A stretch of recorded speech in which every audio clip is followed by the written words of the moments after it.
Thank you. I thank the organizers for inviting me to give the overview of interplay or cooperating status of germline and somatic mutations in myeloproliferative neoplasms. And so we go back to the genes and genetics and the germline and somatic. But I would like to recall Marie Caroline's words at the end of this talk for some reason, and I please you to remember this. So it's not an infrequent situation when we are with a patient and telling him or her that has a myeloproliferative disorder that we get the question, is this inheritable or heritable? Did I get it from the family or will I pass it through the offsprings? Basically not. We say, you know, it's a somatic mutation and it's not inheritable, but then we also are aware of what people have shown, that there is a common shared genetic susceptibility to myeloproliferations, and not only chronic ones. And this has been substantiated by the work of Adam Mead and previously epidemiologically by Dr. Landgren from Sweden, who have shown that there is a susceptibility to MPNs. And it's 6 years or 7 after the discovery of the classical mutation, there was this mutation that has been transmitted autosomally dominantly in a family and has been described. There are also other JAK2 mutations that are, interestingly enough, they are not promoting proliferation, but they are preventing apoptosis. And there are some mutations in the MPL gene as well. So just a brief reminder for some of us, what is the germline and somatic? And the germline is the DNA that we got from the egg and sperm, and this is the source of DNA for all other cells in the body. It's heritable and it's responsible for familial diseases. And then the somatic is a mutation that's been introduced into this constitutional DNA of ours. It's specific for a cell, for instance, hematopoietic stem cell for hematopoietic cancers or tumors, and it gives the clonal progeny. It's not heritable, and it's connected to, associated with sporadic pathology, medical pathology. So how do we investigate this, if it's something connected, hereditary, and in connection with the somatic mutations, for instance? So we can look at the families and hereditary germline mutations. Then we can also just take the patients and look if they have some common genetic predisposition for a specific mutation. And then we are looking for a particular DNA sequence variant. It's either a SNP, a single nucleotide polymorphism, or if it's looked as a series of SNPs in a certain region of gene, then it's called haplotype. And the mechanisms by which this the particular somatic mutation attacks a certain stretch of DNA are variable. It could be a hypermutability, which means that a specific mutational mechanism occurs on a particular haplotype, or there isn't a specific haplotype that attracts, so to say, the mutation, but the probability of disease is higher if the mutation occurs on a particular haplotype. Let's see what happens to the first one that has been shown by colleagues from England and from Austria, from Vienna. And this is the so-called 6046/1 genotype or GGCC haplotype or JAK2 mutation cases. Then there are others which I'll discuss a bit later. So they are all there are possible multiple germline variants that predispose to MPNs. So the 46-1 haplotype, or GGCC, has been nicely shown in this graphic by Sylvie Armouet, which I took from her paper. And it's showing what it is. This haplotype is a large stretch of DNA, and it encompasses the JAK2 gene and some other insulin-like proteins 6 and 4. But what we are looking at is this sequence of DNA that is in the JAK2 gene, and then in some particular markers, if you have this order of letters of nucleotides in the DNA, GGCC, then there is there is an increased chance that you will have, that the person might, sort of odds ratio of 3.7, that the mutation will occur on this haplotype, the specific haplotype. This concerns only the mutation, not only for the JAK2, but also MPL genes, for instance, for some reason. How epidemiologically is this important? Which, as Nick Rost showed, I mean, there is a subtle effect of this haplotype, and if you see the epidemiology, there are patients that are not with this particular haplotype. Some are, of course, but some are not. And then there is the higher relative risk or odds ratio for the patients as a first-degree relatives to get the disease.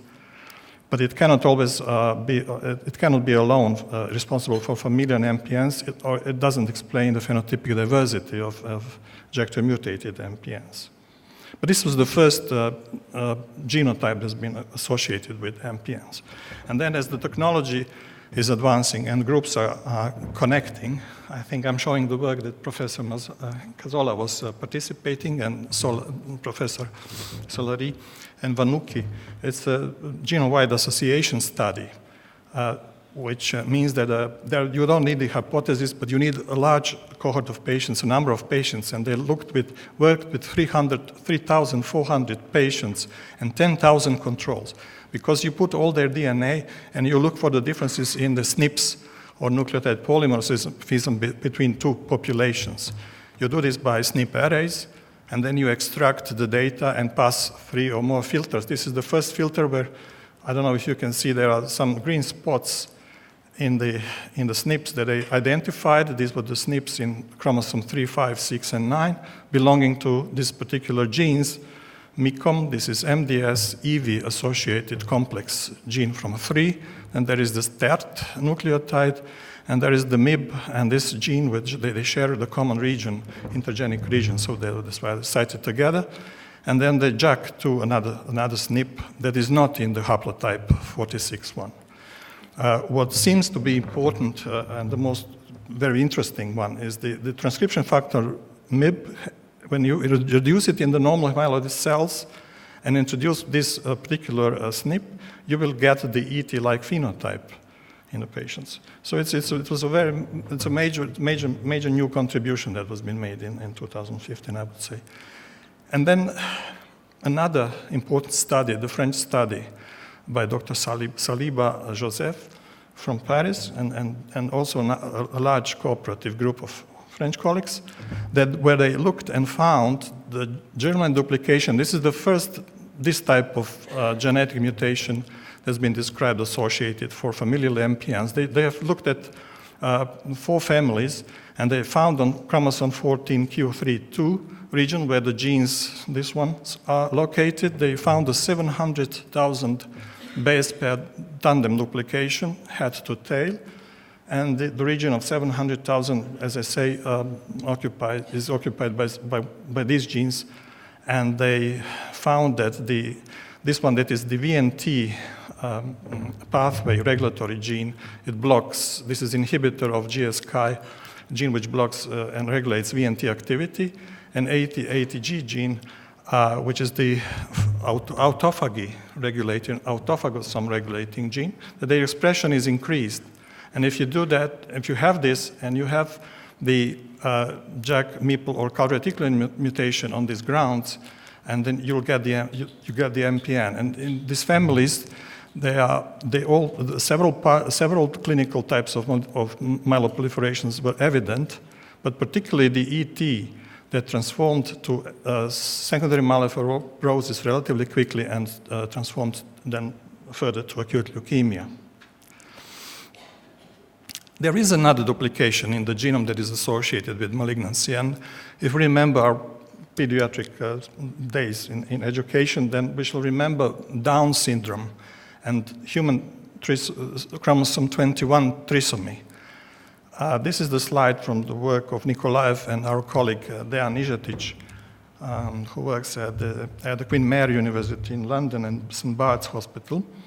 And what they did, they looked at the cases that get this transitory myeloproliferative disorder and acute megakaryocytic leukemia. This is, not all Downs get these problems, but some 10% of them do get transitory myeloproliferative disease and acute megakaryocytic leukemia. But the interesting thing is that this is the transitory state, and it does not evolve into regularly into acute megakaryocytic leukemia. It just go down, but it is caused by the mutation in intrautero when the hematopoiesis is in the fetal liver, and the mutation is GATA1 mutation. You see here a series of several patients, and they all developed the transitory myeloproliferative disorders, but some of them developed also acute megakaryocytic leukemia, which can occur even years after this first incidence of transitory myeloproliferation. What was interesting in the patients, and some other cases shown, that if the patients get the mutation intrautero, this does not necessarily mean that this particular clone will develop and evolve into the megakaryocytic acute megakaryocytic leukemia clone. These clones can even end their life and never proceed later to this particular disease. But on the other hand, some of the clones that harbored GATA1 did that, and they accumulated additional mutations later when the hematopoiesis has been transferred to the bone marrow, and then developed the acute megakaryocytic leukemia. So there is a provocative idea that the type of environment is dictating the fate of the mutated clones and perhaps the types of mutations also. We understand GATA2 is one of the key germline mutated genes, and this has been shown in several studies. I will show you this. Lately, a syndrome called GATA deficiency has been clinically recognized and been given several names, and it is marked by immunosuppression, and it transforms to leukemia frequently. As we can suppose, the GATA2 germline mutation need additional somatic mutation to develop acute leukemia, and in studies by West and Bodor before that, it has been shown that in families that are GATA2 mutated, the AS6L1, the gene of which we have heard today several times, or some other genetic aberration like monosomy 7 is needed to be acquired to transform to leukemia cells. There are two, for example, there are two pairs of sibling sisters in which the GATA positive sister without AXL mutation did not proceed to myeloid neoplasm, while her sister who did have GATA but got also AXL1 mutation did that. And another pair of sisters where the situation is that both sisters had AX6L1 mutation. Interestingly, one of them had a bit different, not the identical mutation as her sister. They both did develop neoplasm myeloid, and in this case, this was CMML. So AX6L1 is critical on the ground of GATA germline mutation to promote advancement of the disease. How does this occur? It's probably the case of intersections of activities of mutated AS6L1 and GATA2, where they repress the activity or ETS transcription factor like PU1 gene, or SP1 as you want, and they disrupt the activation of downstream genes. Interestingly enough, the somatic mutated GATA in de novo ML behaves a bit differently in terms of relatively good prognosis and is not associated with the XL1 mutation. And the American study that has been conducted from Chicago to Boston looked at the families that have preponderance to develop into acute MDS or acute myeloid leukemia. They looked at 17 families. They found that the germline mutations were GATA2, RANKS1, and some other Fanconi and some other genes. The overall number of mutations was a bit smaller than the number of the mutations you see in AMLs, the de novo AMLs, but the overall mutation rate per genome was the same, basically. What they also observed and saw that the rate of development of myelodysplastic or acute myeloid leukemias in such families is dependent on acquisition of mutations that are drivers for clonal selection, and then later, of course, for AML initiating. Also, there's the observed clonal skewing in young asymptomatic carriers, but by the age of 50 or 80% of them will get the clonal populations. And back to chronic myeloproliferative disorders, as studied by Dr. Patel and from Surgeons West Yorkshire group, looked at the gene profiling in myelofibrosis that are primary, secondary myelofibrosis.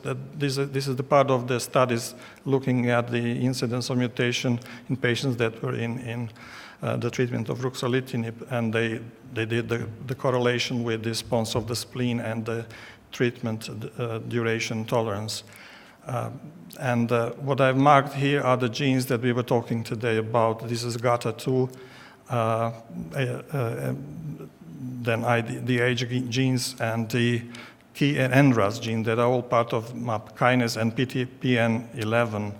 And some of them are shown in multiple correlations, but some are not. The group worked with NGS panel of 28 genes, and 15 were mutated in this myelofibrosis, primary and secondary. Interestingly, the primary myelofibrosis was characterized by mutations in only primary was characterized by GATA2, NRAS, RANKS, and TP53D and TIMI3, which is the epigenetic regulators genes, which are the epigenetic regulator genes. Having or not AXL1 is important, and we showed in the CMML story that Professor Solari kindly showed us that having this mutation is bad, and if it can be also EZH2 or DNMT3 gene mutation, which is also bad, and also the number of the genes is mutated is critically important for the prognosis. If there are one is okay, if there are more than 3, it's exceptionally poor for prognosis. Where does the germline status of mutation fit into the story of chronic myeloproliferations? Obviously, somewhere at the beginning, we are still not certain in what ways. What we know about the disease, however, is that it is marked by the series of clonal events during the course of the disease and our interventions. And we have also, I will quote again the CMML study where the therapies did not obviously, at the first glance at least, introduce many new mutations associated with therapy. We believe that in MPN, the classical MPNs, the situation is different, and that there are more mutations introduced by our interventions. The problem is that we cannot disease in the chronic phase. We don't know how to do that. So the mutations accumulate, and then we get what we don't want to see, and this is the blastic crisis and acute leukemia. And I thank Robert Kralovic for lending me this slide, which illustrates what we are talking about. And this is the extreme, enormous genetic complexity accumulating during the clonal evolution in the chronic phase and then finishing. And interestingly, the mutations only accumulate. At this particular patient, for instance, they are not disappearing, they are just added. This is not the only scenario which we see in patients. Every patient has a different and complex profile, as we also saw in CMML lecture. We today look at the diagnosis for the so-called driver mutations in MPNs. We know which are they, and then we know the subclonal mutations, which can occur at 20 to 30% of cases. And the particularly interesting entity is Marie-Caroline has briefly shown you in her slide. One of the first ones is the question, what are the so-called triple negatives, so JAK2 negative, MPL negative, and calreticulin negative chronic myeloproliferations. Under these, I mean ET and PMF. And in this latest work, published recently, and after the analysis with extensive technologies looking for the mutations, the conclusion is currently that almost half of the triple negative ETs are polyclonal. The rest are clonal, but not certain what it is. This is the studies by X chromosome inactivation analysis in females mostly. Then there are some non-canonical MPL and JAK2 mutations, which are responsible for very, very low phenotypic evidence of the disease. And in PMF, there are some non-canonical MPL mutations, but there is also still a huge part of the triple negatives that are not clear what are they. In the talk with Kralovic, I think I understood that most of them are clonal, but it's not clear what are they. And here I will recall then what Marie-Caroline has told us, that it could be that the environment and also what Down syndrome and megakaryocytic leukemia and MPD are teaching us. It could be the environmental or microenvironment that is pushing some clonal advancement or selection, or in some way is responsible for retaining the phenotype of the diseases, and this is not genetically caused, maybe by inflammation or some other components which we do not still understand very well. And this is the brief abstract or extract of what these studies on triple negative have done. When you look deeper with whole exome sequencing, deep targeted NGS sequencing, precise Sanger sequencing, then the people will see what they do see. They will see new somatic mutations, but also from these works by the French group and the Viennese group, there will be some germline mutations, which are probably then responsible for familial MPNs of very modest penetrance. And this can go further, or perhaps may, but we don't know yet. And in the conclusion, the genetics events that promote expansion of cells with MPN-specific mutations are there. The families with variable MPN phenotypic penetrance are valuable models for exploring genetic trace of the disease. And there are germline predisposition loci partially identified, like this haplotype that's all started with, but then various types of genomic lesions, the duplications that Vanchenkas and others group have shown, mutational hierarchy for various MPNs, and also deleterious ones, so very, very advanced ones, are arising from germline mutation of genes critical for hematopoietic stem cells, and this has been starting to be revealed. And interestingly, this concept of selective pressure on the hematopoietic stem cell by the microenvironment where the cell lives is attractive. And then novel refinements in genomic analysis and research will result in better understanding, of course, of interplay of germline and somatic mutations in MPN, and I thank you for your attention.